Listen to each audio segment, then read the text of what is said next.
अस्सलाम वालेकुम दोस्तों, मेरा नाम अरसलान है और आप देख रहे हैं मेरा यूट्यूब चैनल अरसी प्रोडक्शन। और आज की इस वीडियो में मैं आप लोगों को कतर के वीज़ा ऑन अराइवल के बारे में बताऊंगा कि कतर का वीज़ा ऑन अराइवल क्या होता है और इसके लिए कौन-कौन से डॉक्यूमेंट्स की ज़रूरत है और इसकी क्या-क्या रिक्वायरमेंट्स हैं और कौन-कौन से ममालिक हैं जो इसके लिए एलिजिबल हैं। तो लिहाज़ा इस वीडियो को पूरा देखिएगा, बिल्कुल भी स्किप मत कीजिएगा अगर आप लोग कतर के वीज़ा ऑन अराइवल के बारे में जानना चाहते हैं। इस वीडियो को पूरा देखने के बाद अगर फिर भी आप लोगों के ज़हन में किसी किस्म के कोई सवाल या किसी किस्म की कोई कन्फ्यूजन है तो आप लोग मुझे कमेंट सेक्शन में भी पूछ सकते हैं या फिर मुझे फेसबुक या इंस्टाग्राम पर मैसेज करके मुझे डायरेक्ट भी पूछ सकते हैं। सबसे पहले मैं आप लोगों को बताता हूँ कि कतर का वीज़ा ऑन अराइवल होता क्या है। बेसिकली ये वीज़े की वो किस्म है जिसमें आप लोग जब कतर में ट्रैवल करते हैं, कतर में एंट्री करते हैं तो ये आप लोगों को एयरपोर्ट पे ही वीज़ा स्टैम्प कर दिया जाता है, जो कि 1 महीने का होता है। बेसिकली पहले ये 1 महीने का होता था और ये एक्सटेंडेबल नहीं होता था। इसकी ड्यूरेशन सिर्फ़ और सिर्फ़ 30 दिन होती थी, 1 महीना होती थी। अभी रिसेंटली इन लोगों ने कुछ रिक्वायरमेंट्स पूरी करने के बाद ही इसको एक्सटेंडेबल करने का रूल अप्लाई किया है, जो कि मिनिमम 2 दिन का है और मैक्सिमम 2 महीने तकरीबन 60 दिन का है। पहले ये वीज़ा सिर्फ़ और सिर्फ़ 30 दिन के लिए इशू किया जाता था या फिर 30 दिन के अंदर-अंदर जितने भी दिन थे उसके लिए इशू किया जाता था। 30 दिन से तकरीबन 1 महीने से ज़्यादा बिल्कुल भी इशू नहीं किया जाता था। अब बात करते हैं इसके रिक्वायरमेंट्स की और कौन-कौन से ममालिक इसके लिए एलिजिबल हैं और कौन-कौन से आप लोगों को डॉक्यूमेंट्स चाहिए। तो लिहाज़ा कतर के ऑन अराइवल वीज़ा के लिए 80 से ज़्यादा 80 से ज़्यादा ममालिक एलिजिबल हैं, जो कि आप लोग उनकी वेबसाइट पे चेक कर सकते हैं कि आप लोगों का मुल्क उसके लिए एलिजिबल है या नहीं है। अभी फ़िलहाल इधर मैं अपने मुल्क पाकिस्तान की बात करूँगा, क्योंकि मैं पाकिस्तान से हूँ तो मैं पाकिस्तान के बारे में बात करूँगा कि इसके लिए क्या-क्या रिक्वायरमेंट्स हैं और आप लोगों को मैं अपने लैपटॉप की स्क्रीन पर भी लेकर चलता हूँ और आप लोगों को शो करवाता हूँ कि आप लोग कैसे चेक कर सकते हैं कि आप लोगों का कंट्री एलिजिबल है कतर के वीज़ा ऑन अराइवल के लिए या नहीं। तो चलिए आप लोगों को मैं अपने लैपटॉप की स्क्रीन पर लेके चलता हूँ। कतर के ऑन अराइवल वीज़े के बारे में जानने के लिए आप अपने मोबाइल या लैपटॉप की किसी भी ब्राउज़र को ओपन करके moi.gov.qa की वेबसाइट पर जाके MOI कतर की वेबसाइट पर जाके आप देख सकते हैं। जब आप ये वेबसाइट ओपन करेंगे तो इनके होम पेज पर क्लिक कीजिए। होम पेज जब ओपन करेंगे तो आप लोगों के सामने कुछ इस तरह का इंटरफेस होगा। आप वीज़ा एंट्री परमिट पे क्लिक कीजिए तो आप लोगों के सामने कुछ इस तरह की विंडो ओपन हो जाएगी, जिसमें आप लोग अपने ऑन अराइवल वीज़ा के बारे में सारी इन्फॉर्मेशन पढ़ सकते हैं। जैसा कि मैं अभी पाकिस्तान से हूँ तो मैं पाकिस्तान के बारे में सर्च करूँगा कि इसके लिए क्या-क्या रिक्वायरमेंट्स है। तो ये आप लोग देख सकते हैं कि पाकिस्तान का सर्च करने के बाद इसके सामने visa free entry for Pakistanis और इसकी सारी रिक्वायरमेंट्स आ गई हैं कि मुझे कौन-कौन सी रिक्वायरमेंट्स दरकार हैं। और ये बिज़नेस वीज़ा है जो कि 3 महीने के लिए होता है। ये बिज़नेस वालों के लिए होता है। और ये ट्रांसिट वीज़ा है जो कि जिनका कतर में 1 दिन, 2 दिन या 3 दिन का स्टे होता है या फिर स्टॉप ओवर होता है कतर में, ये वीज़ा उन लोगों के लिए इशू किया जाता है।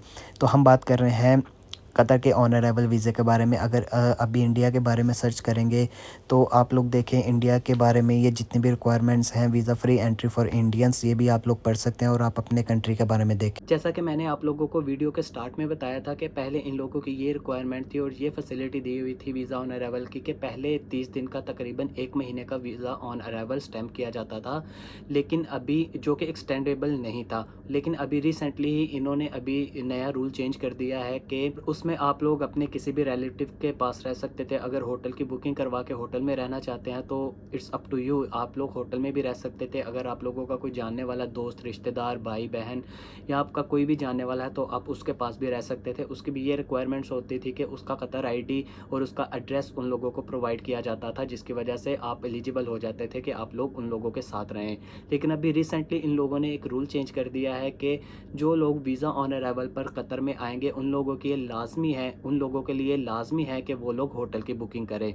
इट डज़न्ट मैटर कि उन लोगों के रिलेटिव्स हैं, उन लोगों के भाई हैं, बहन है, दोस्त है, कोई भी उनका जाने वाला अगर कतर में है वो उन लोगों के पास स्टे नहीं कर सकते। अगर करेंगे भी तो उससे पहले उन लोगों को होटल की बुकिंग लाज़मी करवानी पड़ेगी कतर में एंट्री करने से पहले। तो अभी मैं आप लोगों को ये भी शो करवाता हूँ कि आप लोग कतर में एंटर होने से पहले किस तरह से होटल बुकिंग करवा सकते हैं और उसके लिए सिर्फ़ और सिर्फ एक ऑप्शन है जो कि डिस्कवर कतर के नाम से है। इसके लिए भी मैं आप लोगों को अपने लैपटॉप की स्क्रीन पर लेकर चलता हूँ, जिससे आप लोगों को अच्छे से समझ में आ जाएगी कि आप लोग कैसे अपने होटल की बुकिंग कर सकते हैं और कौन-कौन से वाले होटल की बुकिंग कर सकते हैं और कितने कॉस्ट आ जाती है इस पे। तो चलिए मेरे लैपटॉप की स्क्रीन पर। ऑन अराइवल वीज़ा के लिए होटल बुकिंग करने के लिए आप अपने मोबाइल या लैपटॉप की स्क्रीन से सबसे पहले गूगल ओपन कीजिए।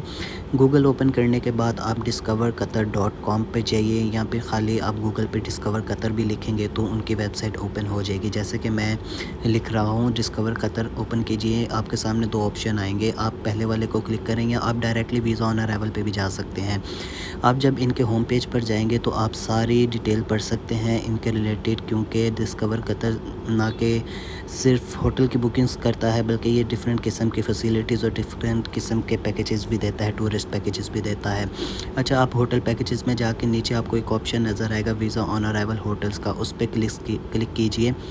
उस पर क्लिक करने के बाद आप लोगों के सामने कुछ इस तरह का इंटरफेस ओपन होगा, जिसमें आप लोग वीज़ा ऑन अराइवल होटल्स के रिलेटेड और वीज़ा ऑन अराइवल के रिलेटेड सारी इन्फॉर्मेशन थोड़ी सी पढ़ सकते हैं। नीचे साइड पे आप देखें जिन कंट्रीज़ के लिए वीज़ा ऑन अराइवल की शर्त रखी गई है वो सारे पेज पे शो हो जाएंगे। अभी हम लोग डमी डेट रखेंगे वीज़ा ऑन अराइवल के लिए, तो और आप लोग देख सकते हैं कि क्या क्या प्राइसेस आएंगी। जैसा कि अभी मैंने 1 मई से 10 मई तक रखा हुआ है और गेस्ट की एज 18 प्लस रखी हुई है। अभी सर्च करके देखते हैं कि क्या प्राइसेस आती हैं। अब ये देखिए आप लोगों के सामने डिफरेंट किस्म के होटल्स शो हो रहे हैं और सबकी डिफरेंट किस्म की प्राइसेस शो हो रही हैं। और ये साइड पे आप लोग देख सकते हैं कि स्टार्स के लिहाज से होटल्स की प्राइसेस शो होंगी। 5 स्टार्स की अलग किस्म की है, 3 स्टार्स की अलग और 4 स्टार्स की अलग किस्म की। और आप लोगों को मैप भी शो हो जाएगा कि ये होटल्स कहाँ कहाँ पर अवेलेबल हैं। और ये आप स्क्रॉल डाउन करते जाएंगे तो आप लोगों को डिफरेंट किस्म की प्राइसेस शो हो जाएंगी। अगर आप लोग कम से कम प्राइसेस देखना चाह रहे हैं तो रिकमेंडेड ऑप्शन को सिलेक्ट कीजिए और लो टू हाई प्राइसेस में आप लोग देखिए, आप लोगों को जो सबसे लोएस्ट प्राइस होगी वो सबसे टॉप पे शो होगी, और जो जैसे जैसे आप स्क्रॉल डाउन करते जाएंगे तो आप लोगों को हाईएस्ट प्राइस शो होने लगेगी।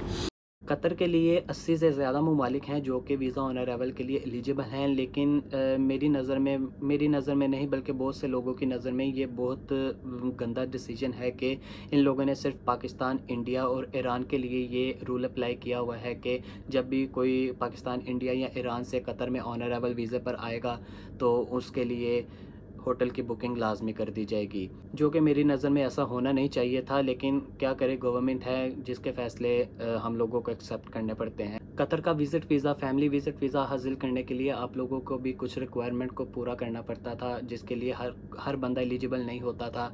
और एंड पे आके सिर्फ़ और सिर्फ एक ऑप्शन रह जाता था वीज़ा ऑन अराइवल का, जिसमें हर बंदा एलिजिबल था अपनी फैमिली मेम्बर्स को बुलाने के लिए, अपनी बीवी बच्चों को बुलाने के लिए, अपने किसी जानने वाले को बुलाने के लिए कतर में। और ये लास्ट ऑप्शन था जिसकी वजह से वो अपने प्यारों को अपने पास बुला सकते थे वक्ती तौर पर। लेकिन कतर की गवर्नमेंट ने ये जो रूल अप्लाई किया हुआ है स्पेशली इंडिया, पाकिस्तान और ईरान पर, तो मेरे मुताबिक ये नहीं करना चाहिए था। लेकिन अगर आप अभी इन दिनों में या आने वाले दिनों में कतर में ऑन अराइवल वीज़ा पर आने का सोच रहे हैं तो ये सारे रिक्वायरमेंट्स आप लोग अपने माइंड में रख कर फिर ही कतर में ऑन अराइवल वीज़ा पर आएँ।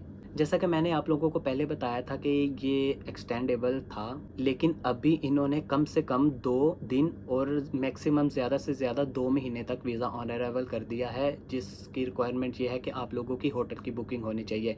लेकिन अभी इन लोगों की ये भी रिक्वायरमेंट है कि जितने दिन की होटल की बुकिंग होगी, मतलब आप लोगों ने अगर 10 दिन की होटल की बुकिंग करवाई है, आप लोगों ने 60 दिन की करवाई है, मैक्सिमम आप लोग 60 दिन की करवा सकते हैं, इससे ज़्यादा होटल की बुकिंग नहीं करवा सकते और कम से कम 2 दिन की होटल बुकिंग करवा सकते हैं। आप लोगों ने जितने दिन के लिए होटल की बुकिंग करवाई है उतने दिन का ही आप लोगों को वीज़ा ऑन अराइवल स्टैंप किया जाएगा और उतनी देर के लिए आप लोग कतर में रह सकते हैं। तो ये थी आज की थोड़ी सी इन्फॉर्मेशन कतर के वीज़ा ऑन अराइवल के बारे में। अगर आप लोगों को इस वीडियो की अच्छे से समझ में आई है तो इस वीडियो को लाइक करें, कमेंट करें और शेयर कीजिए अपने दोस्तों के साथ, उन लोगों के साथ इन्फॉर्मेशन शेयर कीजिए जिन लोगों को इसके बारे में नहीं पता। और अगर फिर भी आप लोगों को अच्छे से समझ में नहीं आई या फिर आप लोगों के जहन में किसी किस्म का कोई सवाल है तो आप लोग मुझे डायरेक्ट मैसेज भी कर सकते हैं इंस्टाग्राम या फेसबुक पे, जिसका लिंक मैंने डिस्क्रिप्शन में दे दिया हुआ है, या फिर आप लोग मुझे कमेंट सेक्शन में भी पूछ सकते हैं, तो मैं आप लोगों के हर सवाल का जवाब दूंगा।